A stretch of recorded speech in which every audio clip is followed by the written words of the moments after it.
It'll be fine.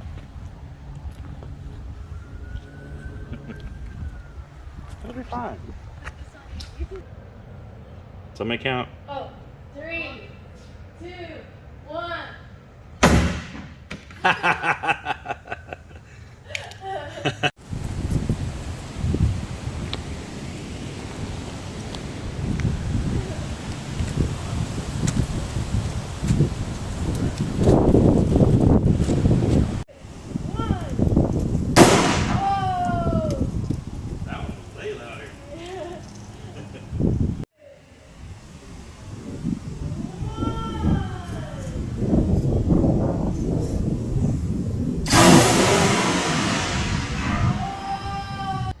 Welcome back, everybody.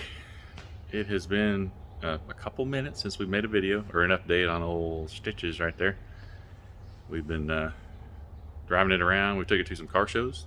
Took it to the Topeka Car Show here in downtown, and we also took it to KC for another car show. Benefit a guy because he passed away, Toby, and just a way to raise money for his family and stuff. But anyways, at the car shows, it's been pretty good feedback. I've been watching everybody as they walk by, and nothing but smiles, really. It's been pretty cool. Been fun to watch everybody get their reactions and stuff. But yeah, we've been driving it on the street, and we did a little bit of like cruise tuning and stuff, and got just kind of just some quarter throttle, half throttle stuff, and it feels pretty nasty. It does feel pretty nasty on the street. It'll be a fun car once we get it all tuned up. We've been having some a little bit of trouble with that little Mustang dyno right there, the AKA Dream Killer. It is a Dream Smasher right now. It's that car on 12 psi is making 280 horsepower. Yeah, that's terrible. We've got a bunch of settings in it that's not so happy. We've been talking with Mustang Dyno back and forth, and every time we, they have us make a change, and then we'll make another pass, and it'll help a little bit, and then we'll give them another call back, and they'll say, well, I can't believe we forgot to tell you this part. So we'll make another change, and it'll do a little bit better. Before, it would go up to about 60 miles an hour and just load the crap out of the engine, or the tires basically, and it would basically wheel hop on the rollers, and it's just chucking rubber. Like, I'd be in the driver's seat and just see little pieces of rubber flying by me. Like, it's just eating them tires up. So yeah, it's making 280 horsepower. It's a monster. But the last setting that we changed, we were able to make a full run, but it's still making dismal horsepower. It is actually, it feels like it's on the street, it's making way more than that. It's just stupid. But the dyno, it's just got a wrong setting in it. They wanted me to email them a little clip of it, so I did that. I'm just waiting on a reply. But we'll get this camera flipped around. Show you what we're up to now. We have a little bit of a, not really an overheating issue. It's just running a little hotter than we'd like. It stays right around 220, and then you get on a little bit, jumps up, and it'll cool back down with some time. But these little fans here, they're just kind of a no-name fan.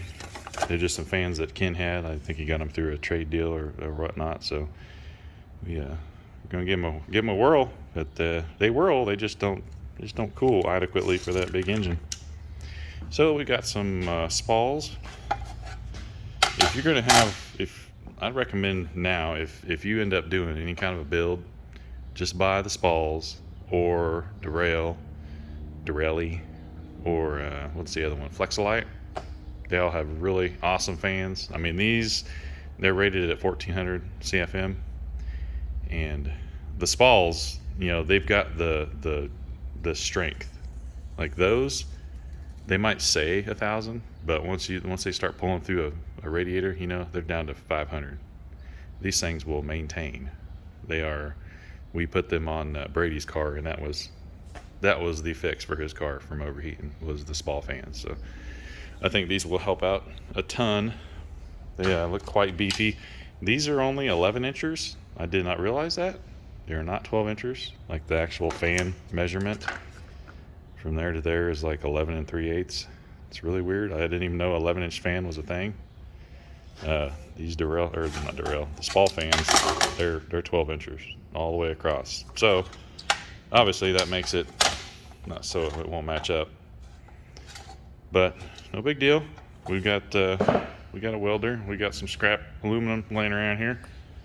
So we're just gonna have to make our holes bigger on the shroud itself. And over here on the sides, probably just make a little, get a piece of aluminum, cover it up here, and then we'll angle it in. That way the whole fan is doing its job. That should help out immensely with our cooling issue. Something else we tried, we did an inline thermostat. This thing looks really cool actually. It just bolts together. It's just got a regular thermostat in it. I think we put like a 160 or 180 in it, whatever. You know, the intranets, they tell you that if the water flow is too fast going through the engine, it won't have time to absorb the heat and then send it through the radiator. So with that, we can, it helped a little bit. It slowed down the flow, and it seemed to help for just cruising around. It wouldn't get hot just cruising around, but as soon as you get a little spirited driving into it, or use the two-step, it would heat up and take a while to cool back down. So those fans will, I think they'll help quite a bit. Let's see, next update. Oh, here's all the rubber chunks. Yeah, just chucking rubber everywhere. I'm probably gonna owe Ken some tires. Don't tell him I said that. Shh. But we put some window motors in this thing. Oh, well, we got the driver or passenger side done because the windows were just, they, you know, go down a little bit and then just stop. And then go down a little bit and then stop. This window motor, someone had used bolts to put it on. So now the hole is like 1 inch long. That's freaking fabulous. That hole is way bigger, and then that hole is almost elongated. But anyways, so I just have to use some of that clay epoxy, fill in the holes, drill the holes back out, and install everything. And then there's a clock spring that's on the back side of the regulator that goes in here, and of course it was missing, so that's why the motor went out. 100% why the motor went out. These windows, you know, they got some weight to them, right? So that clock spring in there helps the motor overcome the gravity of our wonderful planet. But and that is where we are at. Oh, I didn't show you the screen. Got a Holley 7-inch dash. It's a digital dash, so it's got the resistive touch screen on it, so you can push even with your gloves on. So I mean, you can put buttons on here. You can pretty much anything that the ECM sees, you can put it on here, and you can even do inputs and outputs on this screen too. On the back side is another cable you can install, and it's got an SD card you can put in there too. You can do you can log stuff on it. You can tune with it. Pretty cool. It even shows the graphs, the same graphs that are on the computer. So, and this is the panel that we made, which just bolts right to it. We've got some stainless steel strap that's bolted to the original holes where the original dash would go. These holes here, there's one up on top and everywhere, but yeah, those will bolt there. And then we got these cool little blinkers. Focus. They're green. So we'll put one right here and put another one right in that area there. That way we can save room for that other buttons and stuff that we really need to watch. So I'm gonna get after it, and we'll show you some more pictures once we get this installed, get the fans installed. All right, got the shroud all done. We just kicked it out right here on both sides. kicked it out.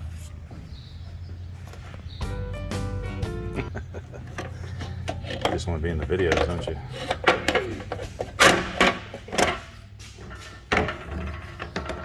So we've got, since the 12 inches were wider, you know, just made it a little bit wider in that area on both sides. And it doesn't go out past the side of the radiator here on each side, so worked out pretty well.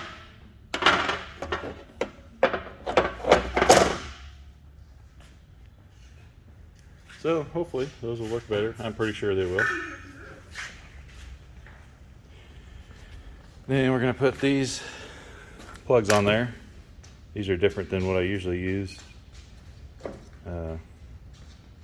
But I kind of like the way they seal up, so might be a little bit nicer.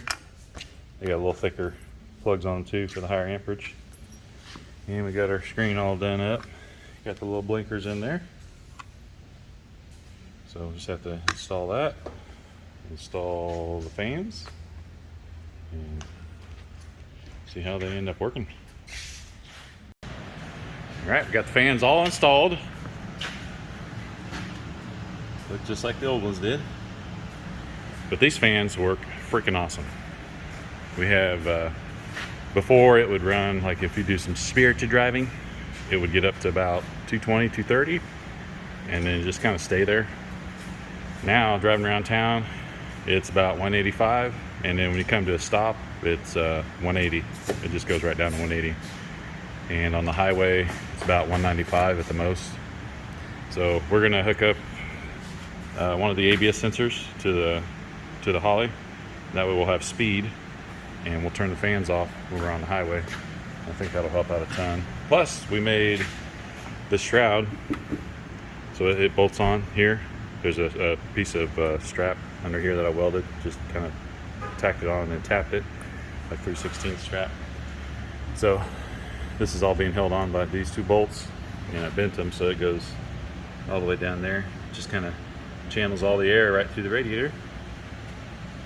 And then we put a little air dam underneath, a little plastic air dam, and that helps out a ton. Just angles the air right up to the radiator, because not everything will get through the intercooler. So the overheating problem is fixed. It was amazing. Don't even bother with any other cheap fan. Just get SPALs from the beginning, Flex-Lite or Derail. Those are the three good ones. These are Derails. They're 1400 CFH or CFM per fan. And we got our Holley dash also installed.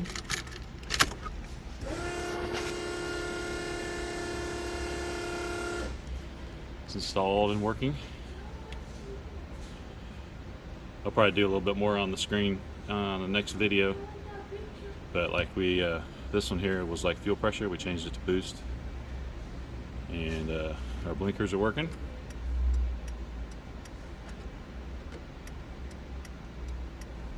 So yeah, we had fun driving it around yesterday. We turned it up to about 15 pounds, and it feels really good, really strong. And eventually we'll get that dyno figured out. Still don't know what's wrong with it. I've been going back and forth with the Mustang still, so. All right, that's gonna wrap up this video. I'm glad that we got that overheating issue figured out. That was a big deal to me. I hate when engines run that hot. But we got that all figured out, and we still got a couple more things on this little list here. Got more little deals. The call Low Dollar Motorsports, one of our sensors took a poop. Sure, it's just a fluke deal. It was our exhaust back pressure. We've got plenty of coils, you know, going to the sensor, so it shouldn't have got hot. But either way, I'm sure they'll help us out. We've got a call made into them, so hopefully they'll get back to us. And all right, well, we'll see you on the next one. I appreciate all you guys watching, and please like and subscribe. We'll see you on the next one.